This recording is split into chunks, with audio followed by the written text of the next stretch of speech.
आज वीरवार का दिन है, यानी आज इसको इंग्लिश में होली थर्सडे कहा जाता है, यानी लास्ट सपर, यानी अंतिम भोजन हमारे प्रभु ने आज के दिन लिया था और अपने चेलों के साथ रात्रि के वक्त प्रभु यीशु मसीह ने अंतिम भोजन को लिया। आपने देखा होगा कई बार एक बड़ा कॉमन फोटो है कि प्रभु यीशु मसीह अपने 12 शागिर्दों के साथ बैठे हैं और अपना देह और अपना लहू वो अपने चेलों के साथ बांट रहे हैं। आज भी वही दिन है, इसलिए प्रभु भोज तैयार किया गया है और आज हम उस बात को मनन करेंगे, प्रभु के उस दुख को, प्रभु के उस लहू, उस मांस को हम मनन करेंगे कि परमेश्वर का वचन इस संदर्भ में क्या कहता है। निकालेंगे मेहरबानी से लूका की किताब और इसका 22 अध्याय और इसका 7 पद।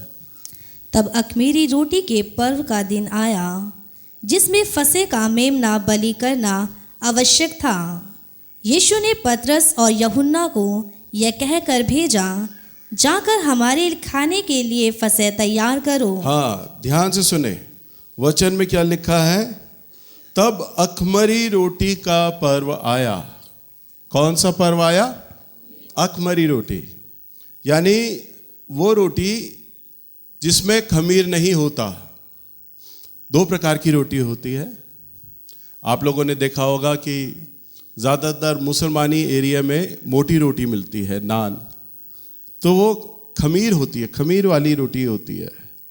यानी उस आटे को रात में गूंद दिया जाता है और फिर उसमें खमीर आ जाता है, हल्का हल्का रोटी फूल जाती है, खटास आ जाती है उसके अंदर और फिर उसका वो नान बनता है।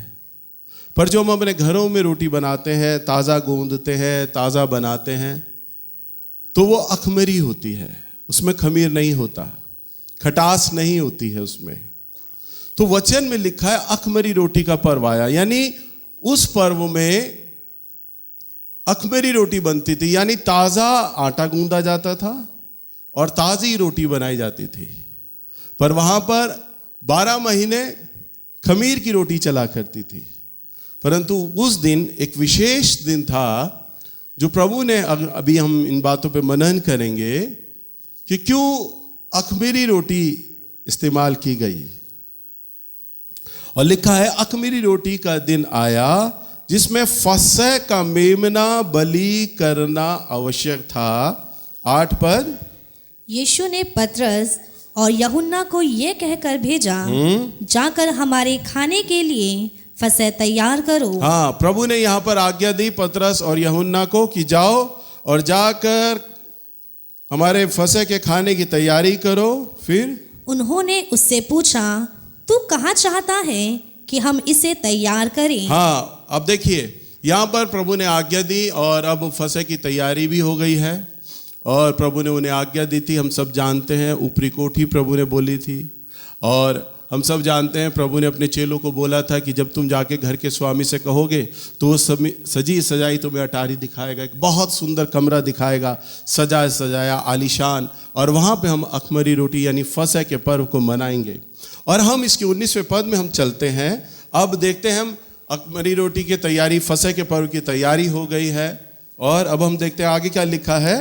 19वां पद। फिर उसने रोटी ली और धन्यवाद करके तोड़ी और उनको ये कहते हुए दी, यह मेरी देह है जो तुम्हारे लिए दी जाती है, मेरे स्मरण के लिए यही किया करो। हाँ, प्रभु ने क्या कहा?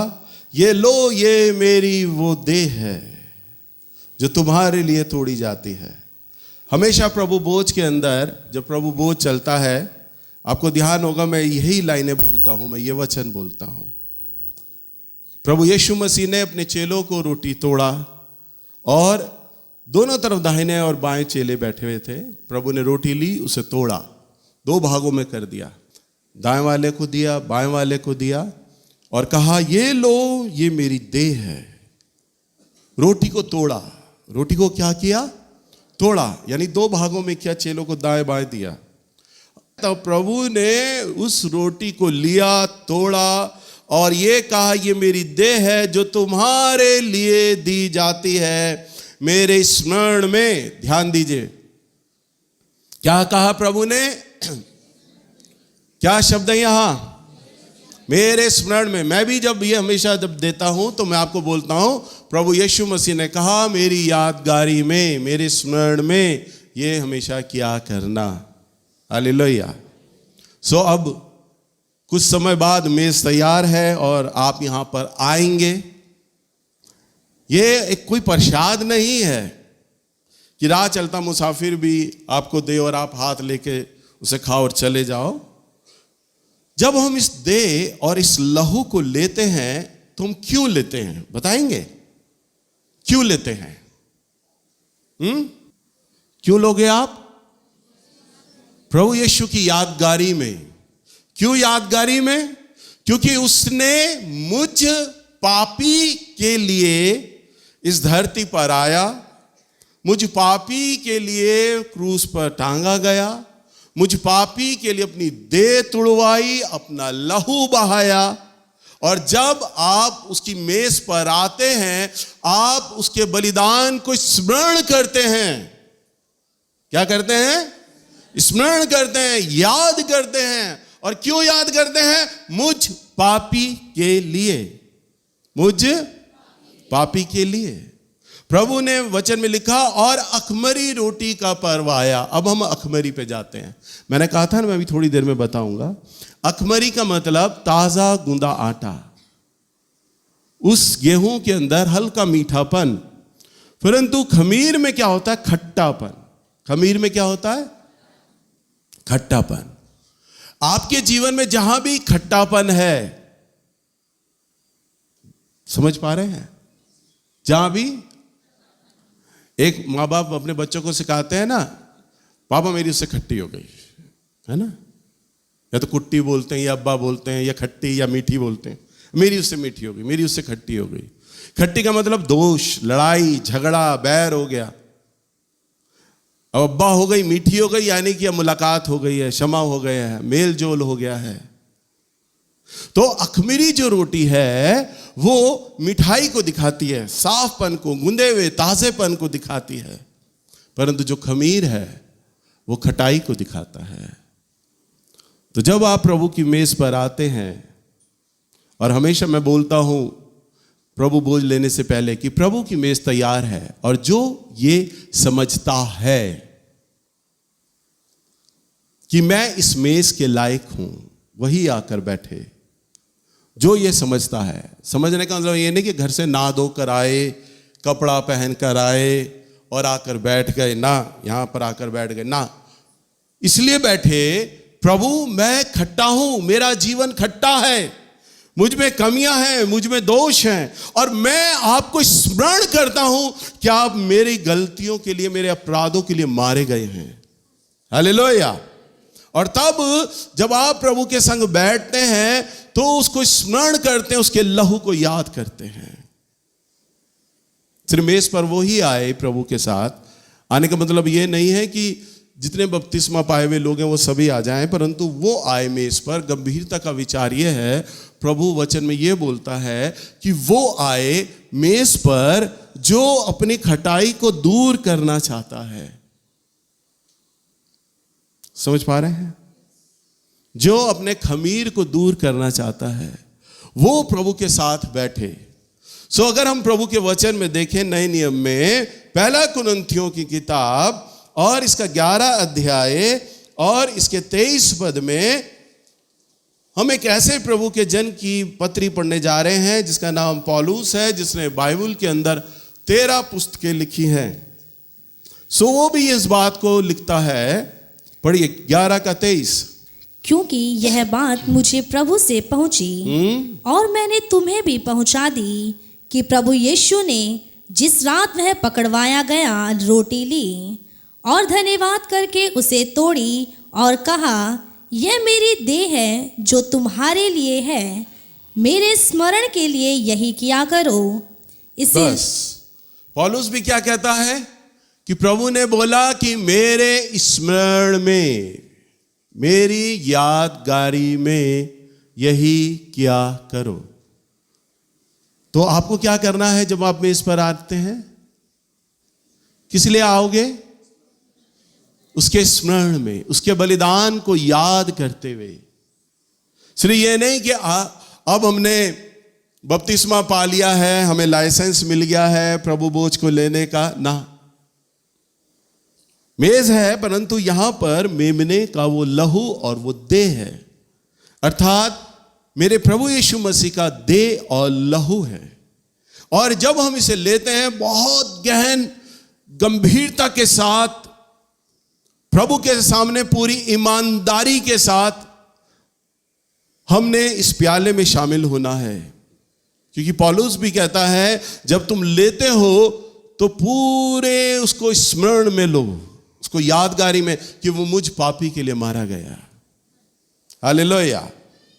सो अगर हम निर्गमन की पुस्तक में जाएं, पुराने नियम के अंदर, और इसके 12 अध्याय में अगर हम जाते हैं, तो यहां पर हम देखते हैं कि प्रभु भोज कैसे शुरू हुआ। प्रभु भोज कैसे शुरू हुआ? देखिए, जब पूरे संसार में अकाल पड़ा यूसुफ के समय, इधर ध्यान दीजिए, और तमाम इस्राएली लोग, हम देखते हैं उत्पत्ति की किताब में यूसुफ के समय सारे इस्राएली लोग पहुंचे, और उसके भाई लोग भी इस्राएली लोगों के साथ पहुंचे और मिस्र में गए, क्योंकि मिस्र में यूसुफ था, परमेश्वर का जन, और वहां पर अकाल नहीं था। और तब इस्राएली लोग वहां पर आए। और उसके बाद हम देखते हैं राजा फिरौन, जो कि यूसुफ के संग था, यूसुफ के परमेश्वर को मानता था, उसके बाद वो मर गया। और उसके बाद गद्दी आई, बेटा आया, दूसरा राजा, दूसरा फिरौन आया, और हम फिरौन को देखते हैं, फिरौन 2, फिरौन 3, फिरौन 4 आते गए, पर राजा फिरौन ही रहा। दूसरा राजा जब फिरौन आया, उसका मन बदल गया, और अब इस्राएली लोग वहीं पर बस गए, रहने लग गए। अब वो मिस्रियों की तरह रहने लग गए, मिस्रियों की बेटियों से उन्होंने ब्याह कर लिए। और राजा का मन में आया कि ये हमारे बीच में विदेशी लोग हैं, अब हम इन्हें गुलाम बना लेंगे, और उनको गुलाम बना लिया गया। हम देखते हैं, ये मूसा के समय की बात है, हम निर्गमन में आ गए हैं, यहां पर मूसा है। अब प्रभु ने मूसा को आज्ञा दिया कि मैंने अपने इस्राएलियों की, अपनी औलाद की कराहट को सुना है, और मैं अब इन्हें छुड़ाऊंगा। फिर हम देखते हैं परमेश्वर ने मिस्र के अंदर 10 विपत्तियां डाली, और 7 विपत्तियां परमेश्वर ने उन्हें दंड के रूप में दी। परंतु जब अंतिम विपत्ति पर आ रहा है प्रभु, तो परमेश्वर मूसा को कहता है कि आज रात बस तुम इस्राएलियों का आखिरी रात होगा, और यहां पर बस आखिरी रात बिताओगे, उसके बाद अब तुम आजाद कर दिए जाओगे। क्योंकि मैं अब ऐसा करने पर हूं कि अब मिस्री तुम्हें अपने यहां पर सहेंगे नहीं, भेज देंगे। और तुम क्या देखते हैं, प्रभु ने मूसा को आज्ञा दिया, 12 अध्याय, निर्गमन 12 अध्याय और इसका पहला पद। फिर यहोवा ने मिस्र देश में मूसा और हारून से कहा, यह महीना तुम लोगों के लिए आरंभ का ठहरे, अर्थात वर्ष का पहला महीना यही ठहरे। इज़राइल की सारी मंडली से इस प्रकार कहो, इसी महीने के 10वें दिन को तुम अपने अपने पितरों के घरानों के अनुसार घराने पीछे एक एक मेमना ले लो। बस क्या कहता है प्रभु का वचन? निर्गमन की किताब 12 अध्याय और पहला पद। फिर यहोवा ने मिस्र देश में मूसा और हारून से कहा, अरे काजल पढ़ती भले ही है जल्दी जल्दी, परंतु इस वचन में ना इतने प्रकाश है।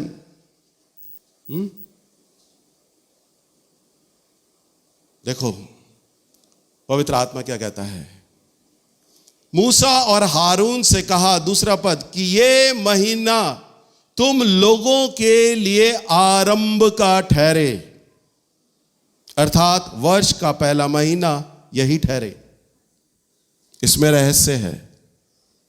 प्रभु का वचन जिस व्यक्ति के पास आता है, उस व्यक्ति के लिए सब कुछ नया हो जाता है। हालेलुया। 430 साल से इस्राएली गुलामी में थे, और प्रभु ने मिस्र में क्या लिखा है, मिस्र में प्रभु ने उनसे कहा कि ये महीना तुम लोगों के लिए आरंभ का ठहरे, अर्थात वर्ष का पहला महीना, पहला दिन। जैसा कि हमारे इंग्लिश कैलेंडर के हिसाब से 1 जनवरी मनाते हैं ना, साल का पहला महीना, पहला दिन हम शुरुआत करते हैं। तो परमेश्वर ने इस्राएलियों को कहा अब से तुम्हारा यही से कैलेंडर शुरू हो जाएगा, पहला वर्ष, पहला महीना, पहला दिन। अर्थात प्रभु का वचन जब किसी व्यक्ति के पास पहुंचता है ना, उसके लिए वो पहला वर्ष, पहला महीना और पहला दिन हो जाता है। हालेलुया। जब हम पाप की दशा में होते हैं और जब हम प्रभु के पास आते हैं, तब प्रभु हमारे अपराधों को क्षमा करते हैं, हमारे अपराधों को मिटा देते हैं। तब हम ये बोलते हैं कि मेरा नया जन्म हुआ। हम बोलते हैं नया जन्म, मेरी पाप क्षमा हुआ। तब बहुत सारे विश्वासी लोग ये गवाही देते हैं, फला फला वर्ष में, फला फला महीना, फला फला दिन वो था जब मेरा उद्धार का अनुभव हुआ। तब हम शरीर में तो भले ही होते हैं, शरीर में भले ही हम 40 के हों, परंतु उद्धार अगर 15 साल बाद का हुआ है तो हम आत्मा में उद्धार हमने पाया। अगर हम यूहन्ना की किताब यूहन्ना 3:3 में पढ़े, नहीं पढ़ने की जरूरत नहीं है, वहां पर प्रभु यीशु मसीह ने कहा जो आत्मा से जन्मा है वो आत्मा है और जो शरीर से जन्मा है वो शरीर है। शरीर की अवस्था अलग, शरीर की आयु अलग, और आत्मा की अवस्था अलग, आत्मा की आयु अलग। आप में से किसी को पता है कि मेरे पास कब प्रभु का वचन आया था और कब मुझे वो तारीख मालूम है? शायद आपको साल याद होगा, शायद महीना, तारीख याद नहीं होगा। चलो आपको याद है, परंतु मुझे मेरी कलीसिया में सिर्फ जो अनीता भाभी हैं, इनको अपनी बेटी ज्योति का उद्धार का दिन, छुटकारे का दिन याद है और वो उसे हर साल मनाती हैं। मेरी कलीसिया में एक ही परिवार एक ऐसा है, एक ही विलक्षण एक घर ऐसा है जो हर साल ये दिन मनाता है। हर साल वो मेरे घर मिठाई लेकर आती हैं, हर साल वो मेरे घर ऑफरिंग लेकर आती हैं, पूरा परिवार आता है मेरे घर खाने पीने की चीज़ें लेके, भेंट लेके, कि इस दिन हमारा उद्धार हुआ था। बात मिठाई की या बात भेंट की नहीं है, बात है स्मरण की। तुम मेरे स्मरण में ऐसा ही किया करना। हालेलुया। मेरी यादगारी में ऐसा ही किया करना। प्रभु का वचन जब आपके पास पहुंचता है, वह महीने का पहला दिन, पहला साल आपके लिए होता है।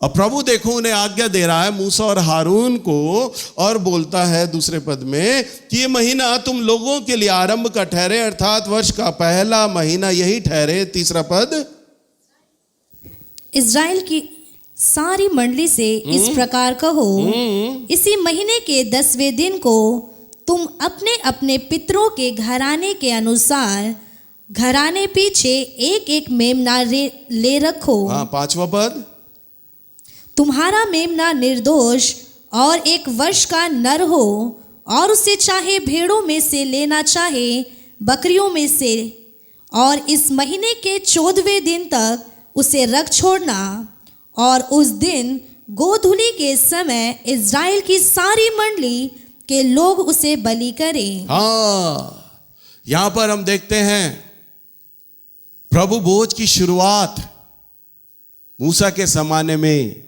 प्रभु ने की, और यहां पर प्रभु बोलते हैं 5वें पद में कि वो मेमना क्या हो, निर्दोष हो। वो मेमना क्या हो?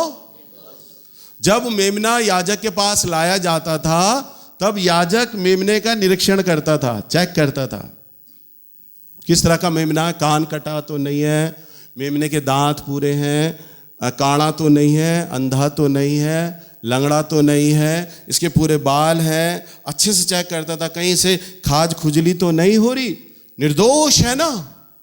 क्या है? निर्दोष है, बिल्कुल ठीक है या नहीं? तब बिल्कुल जब उस मेमने में कोई दोष नहीं निकाला जाता था ना, तब वो बलिदान के योग्य होता था। और अगर हम देखें, हमारा प्रभु यीशु मसीह में भी कोई दोष नहीं है, निर्दोष।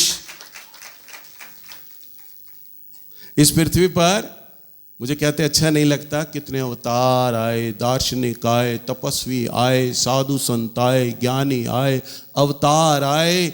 अगर आप उनके जीवन को देखें, उनके चार विचार में कहीं ना कहीं आपको दोष दिखाई देगा। फिल्म एक्टर सुनील दत्त ने विचार किया कि मैं प्रभु यीशु मसीह के जीवन पर एक पिक्चर बनाऊंगा। और जब उन्होंने पूरा नया नियम पढ़ा, तो नया नियम पढ़ने के बाद पिक्चर बनाने का जो प्लान था ना, वो रिजेक्ट कर दिया। मालूम है क्यों? वो विचार किया सुनील दत्त ने कि प्रभु यीशु मसीह जैसा पवित्र जन जो विचारों में और कामों में था ना, ऐसा जन, उसकी एक्टिंग भी कोई करे, ऐसा जन मैं कहां से लाऊं? मैं ला ही नहीं सकता। कि ऐसा प्रभु, ऐसा व्यक्ति जो उसकी एक्टिंग भी कर ले, उसकी एक्टिंग भी करने लायक कोई नहीं है संसार में, तो मैं पिक्चर नहीं बना सकता। सुनील दत्त जो कि एक अन्य जाति व्यक्ति, उसने प्रभु यीशु मसीह के चरित्र को, व्यक्तित्व की गंभीरता को समझा, कितना निर्दोष व्यक्ति था वो। और वैसे ही निर्दोष पशु, प्रभु ने कहा ऐसा मादा लेना, पहला मादा लेना यानी नर लेना, और यानी मेल लेना, उसमें चाहे बकरियों में से हो, चाहे भेड़ों में से हो, और तब 6वें पद में इस महीने के 14वें दिन तक उसे रख छोड़ना, और उस दिन गोधूली के समय इस्राएल की सारी मंडली लोग उसे बलि करें। यानी पहला, दूसरा, 8वां, 9वां, 11वां, 12वां, 13वां, 14, और 14वें दिन पर क्या करना? तुम उसको बलि करना, प्रभु ने कहा। 7वें पद में तब वे उसके लहू में से कुछ लेकर जिन घरों में मेमने को खाएंगे, उनके द्वार के दोनों अलंगों और चौखट के सिरे पर लगाएं। हाँ, यानी जब मेमने का लहू बहाया जाएगा, उसे कटोरे में लहू को ले लेना, और अलंगों में और चौखटों में हर जगह उसे क्या करना? उस लहू को लगा देना। प्रभु ने मूसा को यह आज्ञा दिया था, क्योंकि उस समय मैं दूतों को आज्ञा दूंगा कि जिन जिन चौखटों पर मेमने का लहू होगा, वहां पर पिलौठा नहीं मारा जाएगा, पर जहां पर लहू ना हो वहां पर पिलौठा मारा जाएगा, यानी उस घर का पहला बच्चा मारा जाएगा। तब क्या हुआ कि कई इस्राएली लोग, अब जिन्होंने अपनी, इस्राएलियों ने बेटियां मिस्रियों को दे दी थी, तो मिस्री उनका दामाद था, तो उन्हें चिंता हुई, अरे मूसा प्रभु का नबी है, जन है, हमारी ओर परमेश्वर है, और आज मिस्र पर कयामत की रात है, और आज उलट देगा परमेश्वर, तो हमें क्या करना होगा? अरे अगर मेरे दामाद को ये सूचना नहीं मिली ना, तो वो तो मर जाएगा। क्योंकि इस्राएलियों की रिश्तेदारी मिस्रियों से हो गई थी, क्योंकि इस्राएली लोग मिस्र में 430 साल से रह रहे थे। कितने साल से? 430 साल से रह रहे थे। तो आपस में बहू बेटियां उन्होंने दे दे के रिश्तेदार बन चुके थे वो मिस्रियों के, और उन्हें चिंता हुई अपने रिश्तेदारों की, और उन्होंने लहू, कटोरे का लहू ले गए कुछ, और अपने रिश्तेदारों की चौखटों पे लगा दिया। परंतु स्वर्ग के दूतों ने क्या देखा? सिर्फ लहू। उसने इस्राएली घर नहीं देखा, न मिस्री घर देखा, उसने क्या देखा? लहू है चौखट पर, और जिस घर पे लहू था चौखट पर, उस घर को छोड़ दिया गया। हालेलुया। और यहां पर जब सभी लोगों ने, इस्राएली लोगों ने चौखटों पर लहू को लगाया, 8वां पद, और वे उसके मांस को उसी रात आग में भूंजकर अख़मीरी रोटी और कड़वे सागपात के साथ खाएं। हाँ, क्या कहा प्रभु ने? और उस मांस को, यानी मांस को फेंकना नहीं है, भूनना है उसे। क्या करना है? बकरे का मेमना या भेड़ का मेमना, उसका लहू तो निकाल दिया, परंतु जो मांस है ना उसका, अब उस मांस को क्या करना है? आग में भूनना है, अखमरी रोटी और कड़वे साग पात के साथ खाएं। कड़वी सब्जियां कौन कौन सी होती है भाई? गिनो भाई।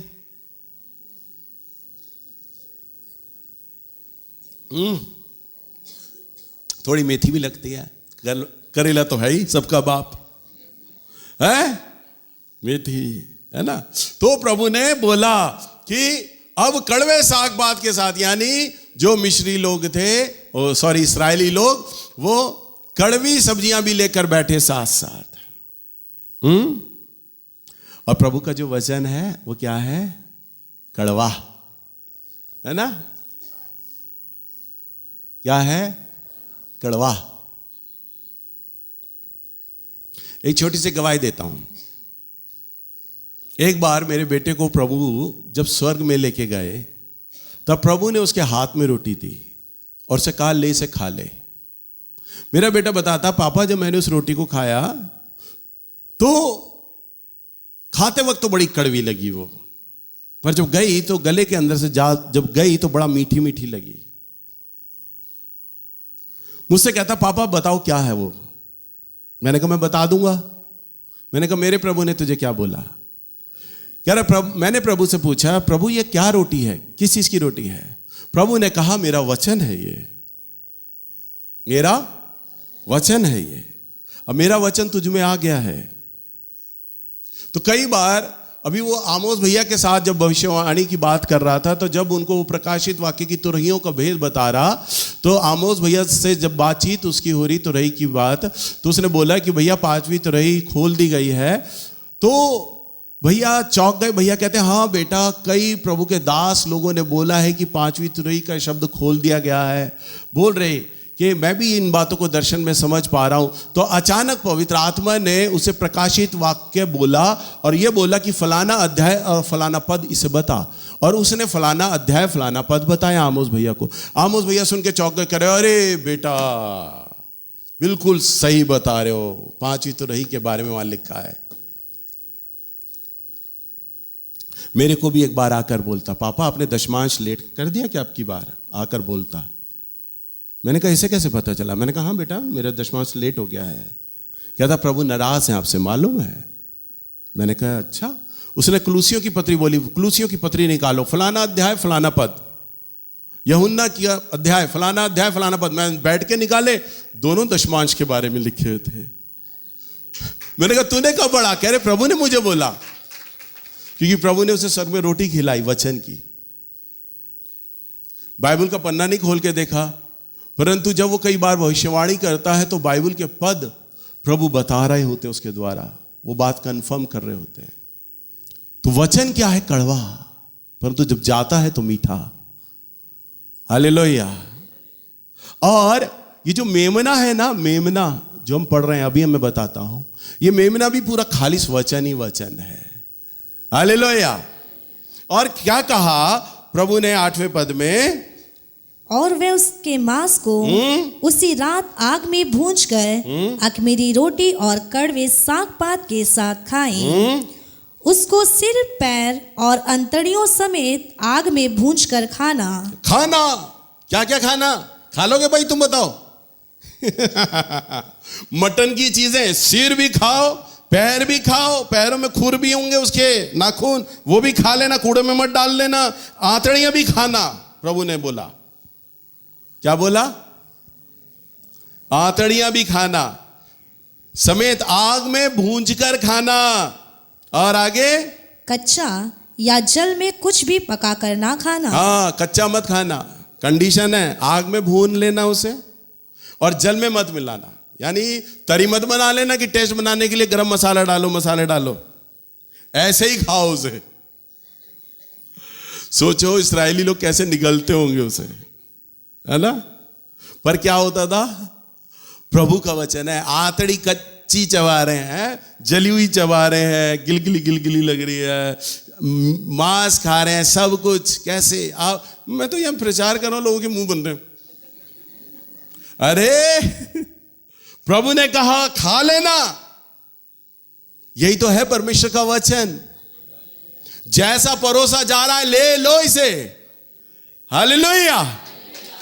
इसे क्या करो, ले लो। एक बारी मेरी कलीसिया का ही लड़का मेरे घर आया और मुझे बाइबल पढ़ाता और मुझे कहता, भैया मैंने तो एक चीज सीखी हुई है। मैंने कहा क्या? कि भैया जो कुछ है ना, मांस अच्छा वो ले लो, हड्डियां छोड़ दो। मैंने कहा यहां तू बैठ के गोल बोटियां चाप नहीं खा रहा बैठ के कि मांस खाए और हड्डियां छोड़ दे। यहां तो लिखा है सिर भी खा, पैर भी खा, आंतड़ियां भी खा ले, उसकी सब कुछ प्लेट में खा लेना है, छोड़ना नहीं है। हालेलुया। यह है परमेश्वर का वचन। भाई दशमांश के ऊपर आप लोग सुन रहे हो तो ये तो परमेश्वर का वचन है। आपको अच्छा लगे या बुरा लगे, समेटो इसे। तो 10,000 कमाते हो, 1,000 रुपए तो देना पड़ेगा। हालेलुया। अच्छा लगे या बुरा लगे, भाई परमेश्वर का वचन है। प्रभु कहता है अभी मेरी मेज पर आओगे तो सारा खमीर निकाल बाहर करना। परमेश्वर का वचन है, परमेश्वर का वचन है। आप कहोगे हां प्रभु मैं निकाल दूंगा खमीर, तो आप क्या करोगे? प्रभु के साथ उपवास करोगे, प्रार्थना करोगे, प्रभु जी मैं फलाने आदमी के लिए मेरे मन में दोष आया है, आप मुझे क्षमा कर दे, मैंने डांटा था, आप मुझे क्षमा कर दे, मैंने बोला था। मैं बड़ाई नहीं कर रहा, परंतु प्रभु ने मेरा नेचर ऐसे बनाया, अगर मैं किसी को डांट दूं तो जब तक मैं उससे माफ़ी ना मांग लूं, मुझे मालूम है सामने वाले की गलती है, जब तक मैं मना ना लूं, माफ़ी ना मांग लूं, मेरी आत्मा को चैन नहीं लगता। क्योंकि मैं प्रार्थना में बैठता हूं ना, मेरी आत्मा मुझे कचोटती रहती है। मैं डांट भी मैंने क्यों दिया? मेरे तीनों बच्चों से पूछना आप। मैंने बच्चों से पूछा कि मैंने कभी तुम्हें डांटा और डांटूं तो मना लेता हूं फटाफट, थोड़ी देर में मना लेता हूं। तुम लोगों को भी जानता हूं, कलीसिया में सबको मना लेता हूं मैं। खमीर फटाफट निकालो अपना अंदर से। कई बार आप प्रभु के साथ बैठकर प्रभु से तो माफी मांग लेते हो। जो प्रभु से माफी मांगते हो ना, प्रभु कहता है बेटा मैंने तुझे 50% माफ करता हूं, क्योंकि तूने माफी मांगकर मेरे साथ तो रिश्ता ठीक कर लिया, परंतु जिसके प्रति तूने डांटा, गलती करी, क्या उसके साथ तूने अपना रिश्ता ठीक किया? तो 50% माफी। अगर प्रभु से माफी चाहिए, कई बार मैं अपने परिवार को, अपने लोगों को यही समझाता हूं कि प्रभु भी हमारी गलतियां माफ करते हैं, प्रतिदिन माफ करते हैं, आपको भी करना है। हालेलुया। तो वचन में लिखा है कि सिर, पैर, आंतड़ियां। अब जितने भी लोग हैं ना, अगर आपने आधा रिश्ता ठीक किया है प्रभु के साथ तो 50% किया है, और अगर मनुष्य के साथ मेल नहीं किया तो भी खमीर है। भाई ये तो प्रभु का वचन है। मुझे तो आपको आंतड़ियां भी देनी है, हड्डियां भी देनी है, बाल भी देना है, मांस भी देना। अब चाहे आपको गिलगिला लगे, चबे ना चबे, ये तो प्रभु का वचन है। और साग पात के साथ खाना है, कोई टेस्ट नहीं, कोई पानी नहीं मिलाना, कोई तड़का नहीं डालना, कोई मसाला नहीं डालना, खालिस का खालिस लेना है। आपको खुश करने के लिए भी मैं अच्छी अच्छी बातें नहीं बोल सकता भाई, मेरी कलीसिया नाराज ना हो जाए। नहीं, जैसा इस समय मुझे पवित्र आत्मा बोल रहे होते हैं, विचार दे रहे होते हैं, प्रकाशन दे रहे होते हैं, परोसने को बोलते हैं, बोल बोल बोल बोल बोल, वो तो बोलना है मुझे। हालेलुया। तो आपको क्या करना है?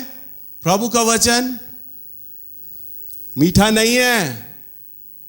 प्रभु के वचन में लिखा है, पौलुस ने कहा कि अंत के दिनों में लोग अपने कानों की खुजली को मिटाने के लिए अपने मन अनुसार उपदेशक चुन लेंगे।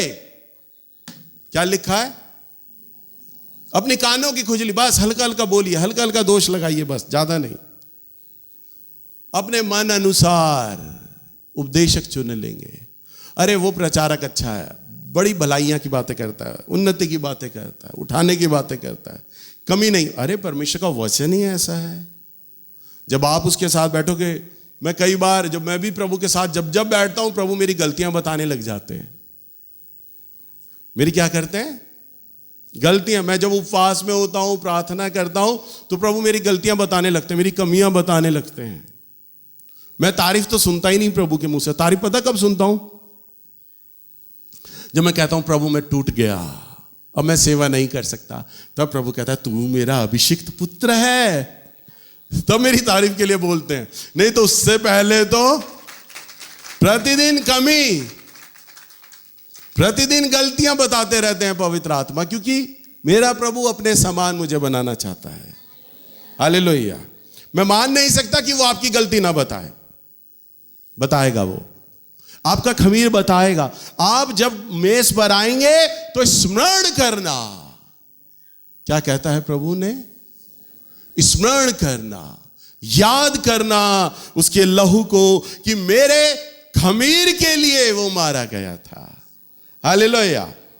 और अगर हम देखें यहां पर मरकुस की किताब और इसका 8 अध्याय और इसके 12वें पद में, हर प्रचारक, हर पास्टर बैतसैदा के विषय में बातें करता है कि बैतसैदा था, वहां पर 38 साल का झोले का मारा था जिसे लकवा था, और प्रभु यीशु मसीह आए और स्वर्गदूत पानी को हिलाया करते थे।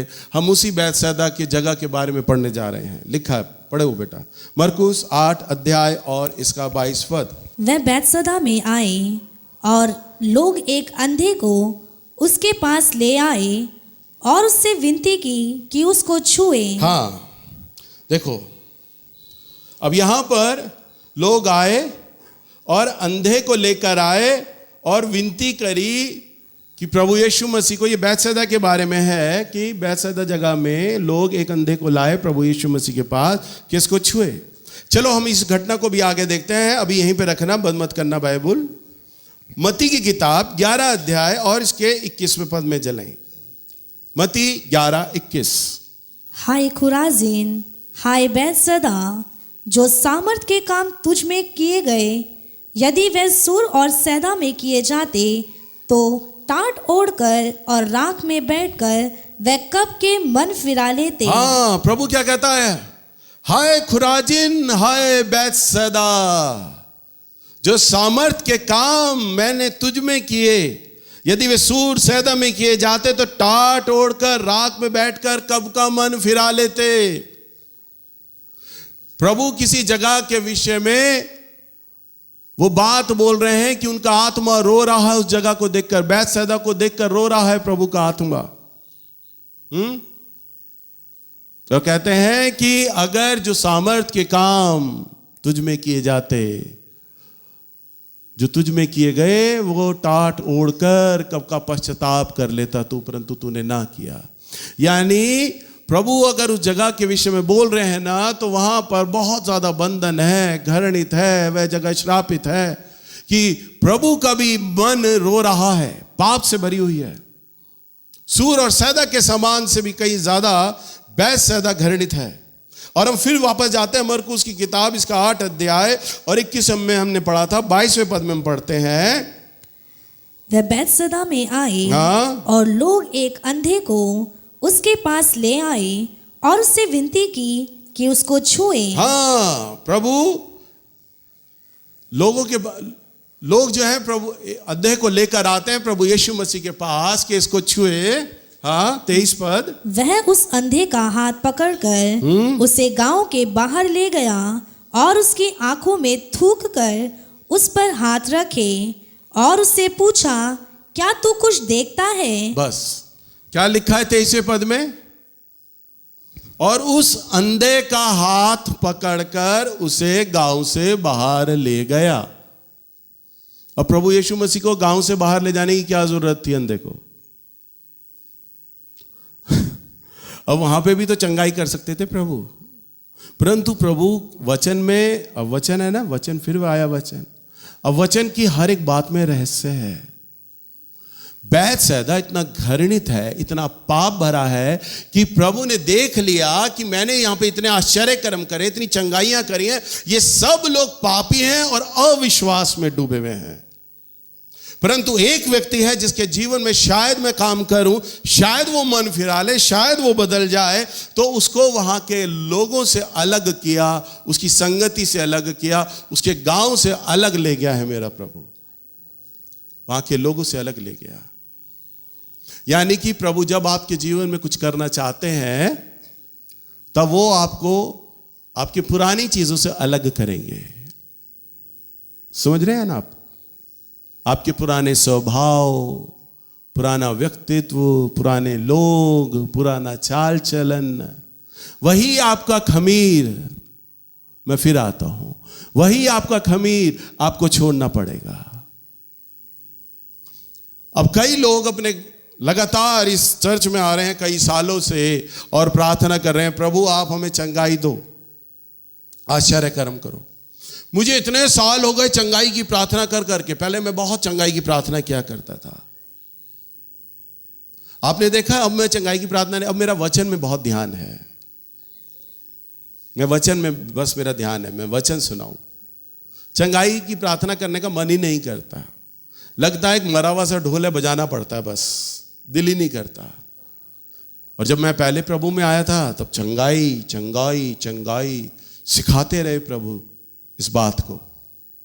देखिए चंगाई में कोई आपत्ति नहीं है, चंगाई वरदान है, जीवन परिवर्तन होता है, प्रभु के सामर्थ्य का प्रकटीकरण होता है, परंतु चंगाई के साथ परमेश्वर का एक शर्त है, कंडीशन है। प्रभु आपके जीवन में जो भी करेंगे ना, ये याद रखो, सुनो, वो शर्त रखते हैं, कंडीशन रखते हैं। मैं तुम्हारे जीवन में ये करने जा रहा हूं, तुम क्या करोगे ये बताओ। कंडीशन, मैं तुम्हें धन में आशीष तो दूंगा, परंतु क्या कंडीशन है, पहली उपज दोगे? मैं तुम्हें धन पर आशीष दूंगा, तुम्हारा कर्जा दूर करूंगा, क्या दशमांश दोगे? कंडीशन, हर जगह कंडीशन है। अभी मैं भविष्यवाणियों के चीजों को बता रहा हूं, अभी मैं तीसरे सप्ताह में जाऊंगा, उसमें भी मैं बता रहा हूं प्रभु जो भविष्यवाणी को पूरा करता है तो शर्त के साथ करता है, कंडीशन के साथ। हर एक चीज में प्रभु कंडीशन रखते हैं, क्या ये करोगे? मैं पूरा करूंगा, क्या तुम करोगे? और प्रभु ने अंधे को गांव से अलग ले गया। मेरी कलीसिया में पहले हफ्ते लोग आते, चंगाई पाते, परंतु फिर चर्च ना आते गवाही देने के लिए। मैं और संजय कई बार बैठे होते, बातचीत होती, संजय मुझे बताता, भैया फलाना फलाना आदमी आया था, फटाफट चंगाई पाई। एक बार क्या हुआ, एक औरत किसी आदमी को यहां लेकर आई, उसकी कमर में बहुत बड़ा फोड़ा था, कमर में बहुत बड़ा फोड़ा, और मैं चंगाई की प्रार्थना कर रहा, और अचानक पवित्र आत्मा ने मुझे बोला, यह एक व्यक्ति है जिसको फोड़ा है बहुत बड़ा, और तू प्रार्थना कर, बोल। और मैंने बोला, एक व्यक्ति है जिसको बहुत बड़ा फोड़ा है, प्रभु चंगा कर रहे हैं, बस यूं बोला, प्रभु चंगा कर रहे हैं। आपको ध्यान होगा पहले मैं बोला करता था, तो बोला मैंने, और वो चंगा हो गया। प्रार्थना के बाद उस आदमी ने, जिस औरत के साथ आया था पहली बार, उस औरत को उसने कहा, अरे तू अपने भैया से प्रार्थना तो करा। उस औरत ने कहा, तूने भैया कोई बात बताई थी, भैया से मिला था तू? उसने कहा नहीं, परंतु परमेश्वर तुझे जानता था, परमेश्वर ने भैया के द्वारा बोल दिया फोड़े को लेकर, तो तेरा फोड़ा ठीक हो गया है। उसे कैंसर का फोड़ा था, कमर में बहुत बड़ा। वो गवाही में बताता कि उसके बाद वो सो गया, और सुबह जब उठा तो उसे अपनी कमर में बड़ा हल्कापन लगा, कमर में बड़ा हल्कापन लगा, मेरा फोड़ा कहां चला गया? उसने शीशे में अपनी कमर को देखा तो फोड़ा गायब। उसने बिस्तर पर देखा, मवाद कहां चला गया? मवाद तो पूरा भरा हुआ था। देखा तो मवाद भी नहीं कहीं भी, शर्ट भी गंदा नहीं हुआ, कपड़े गंदे नहीं हुए, मवाद कहां चला गया? चौंक गया। परंतु जब वो फ्रेश होने गया तो सारा का सारा मवाद लैट्रिन के जरिए बाहर आ गया। अब समझ नहीं आता मेरे प्रभु ने कमर और लैट्रिन में क्या संबंध बना दिया। कौन सी ऐसी सर्जरी करी कि मवाद वहां से निकल गया? जब संजय ने मुझे गवाही बताई, मैं सुनकर इतना खुश हुआ। मैंने कहा उस व्यक्ति की जरूर गवाही कराना। कहता भैया वो गांव चला गया। मैंने कहा गांव चला गया? प्रभु यीशु मसीह ने अंधों को ठीक किया और कहा कहां रहे वो 9 जिनके जीवन में आश्चर्य कर्म हुआ था? कहां रहे वो 9? क्या उनके जीवन में आश्चर्य कर्म ना हुआ? वो चंगाई पाई, वो भी अपने गांव चले गए। परंतु एक कोढ़ी आया था अपने आप का कोढ़ दिखाने, मैं ठीक हो गया हूं, चंगा हो गया हूं। तब प्रभु यीशु मसीह ने कहा जा याजक को जाके दिखा, और जो मूसा की व्यवस्था है उसके अनुसार तू बलिदान करना। परंतु वो 9 भी ठीक हुए थे। अरे मेरे प्रभु ने बोला था, वो 9 भी ठीक हुए थे, परंतु उन्होंने आकर प्रभु को धन्यवाद ना दिया। तो जब मैंने अपने जीवन में देखा ना कि लोग धन्यवाद नहीं देते, गवाही नहीं देते, मेरा मन डूब गया। मेरा मन करता बस मैं वचन सुनाऊं, जिसने मन फिराना फिरा लो, कोई तुम्हारे लिए चंगाई की प्रार्थना नहीं। बस इसलिए प्रार्थना करता हूं, प्रभु जी आप देख लेना, किसी को आपने ठीक करना मांग रहे हो तो आप कर लो, नहीं तो मैं तो वचन देने के बाद चला नीचे। हालेलुया, कलीसिया आपकी है और आप, मैं तो पिलातूस की तरह हाथ धो लेता हूं, मैं मुक्त हुआ। हालेलुया। तो इसलिए प्रभु को चंगाई करने में कोई आपत्ति नहीं है, परंतु चंगाई एक कंडीशन के साथ है।